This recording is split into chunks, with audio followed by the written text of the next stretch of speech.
एक छोटे से कस्बे में समीर नाम का एक लड़का रहता था।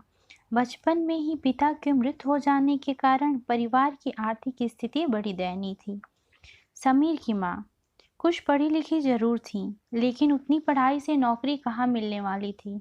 सो घर घर बर्तन मांज कर और सिलाई बुनाई का काम करके किसी तरह अपने बच्चे को पढ़ा लिखा रही थी। समीर स्वभाव से थोड़ा शर्मीला था और अक्सर चुपचाप बैठा रहता था। एक दिन जब वो स्कूल से लौटा तो उसके हाथ में एक लिफाफा था। उसने माँ को लिफाफा पकड़ाते हुए कहा, माँ, मास्टर साहब ने तुम्हारे लिए ये चिट्ठी भेजी है, जरा देखो तो इसमें क्या लिखा है। माँ ने मन ही मन चिट्ठी पढ़ी और मुस्कुरा कर बोली, बेटा, इसमें लिखा है कि आपका बेटा काफ़ी होशियार है।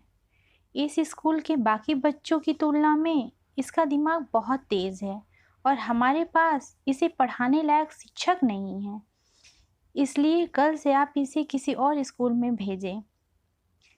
यह बात सुनकर समीर को स्कूल न जा सकने का दुख तो हुआ, पर साथ ही उसका मन आत्मविश्वास से भर गया कि वो कुछ खास है और उसकी बुद्धि तीव्र है। माँ ने उसका दाखिला एक अन्य स्कूल में करा दिया।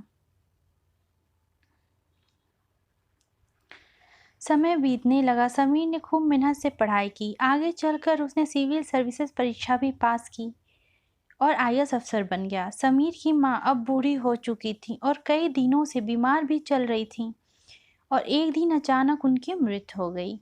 समीर के लिए ये बहुत बड़ा आघात था। वह बिलक बिलक कर रो पड़ा। उसे समझ नहीं आ रहा था कि अब अपनी माँ के बिना वो कैसे जिएगा।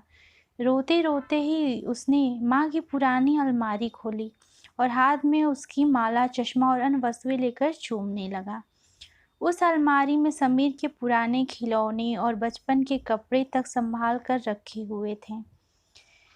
समीर एक एक कर सारी चीज़ें निकालने लगा और तभी उसकी नज़र एक पुरानी चिट्ठी पर पड़ी। दरअसल ये वही चिट्ठी थी जो मास्टर साहब ने 18 साल पहले दी थी। नम आंखों से समीर उसे पढ़ने लगा।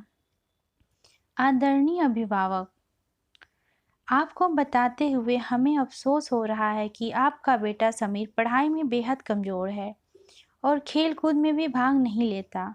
जान पड़ता है कि उम्र के हिसाब से समीर की बुद्धि विकसित नहीं हो पाई है, अतः हम इसे अपने विद्यालय में पढ़ाने में असमर्थ हैं। आपसे निवेदन है कि समीर का दाखिला किसी मन बुद्धि विद्यालय में कराएं अथवा खुद घर पर रह कर इसे पढ़ाएं। सादर, प्रिंसिपल।